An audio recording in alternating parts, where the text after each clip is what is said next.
أنا waxaan aaminsanahay dastuur in la ansixiyo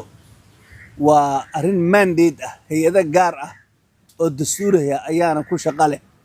maamul ama koonfur galbeed la yiraahdo ama mid banaadir la yiraahdo oo laga rabo amba inuu ansixiyo ama inuu aqoonsado toona ma jirto arrintaas ansixinteeda waxaa iska leh baarlamaanka federaalka Soomaaliya labadiisa gole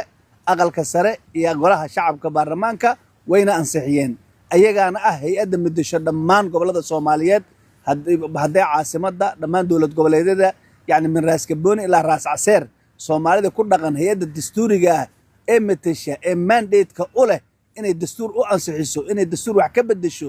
inay dastuur haddii u dhammaystirto waxa waaye bir mataqaan hay'adda kama dambaysta ansixinta iska leh waa baarlamaanka saxiixa uu dambaysana madaxweynaha jamhuuriyadda federaalka Soomaaliya ayaa ku leh baarlamaankii labadiisa golona way ansixiyeen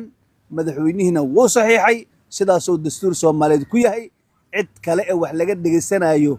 ama waan diiday ama waa aqbalay u taalo ma jirto ma garanaysaa hore loo soconayaa dalkana meeshuu taagnaa dhowr sano ka hor ma taagnaanayo ciddii rabtay inay mar walba kilomitir 0 4 sano ka bacdi lagu soo laabtana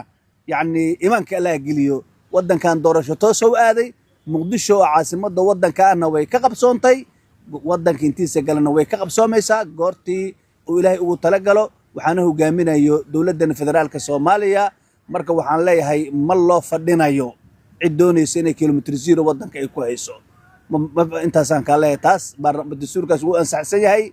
heerarkii sharci iyo isteejadii loo baahnayna wuu maray markaan dawlad goboleed fulana aqoonso weysay marka hore waa aqoonsi uu daraba yani markaan waafaqid shay la yucdi awood oo ku aqoonsato koonfurka ma ku diido marka waa ma lahayn billahi tawfiiq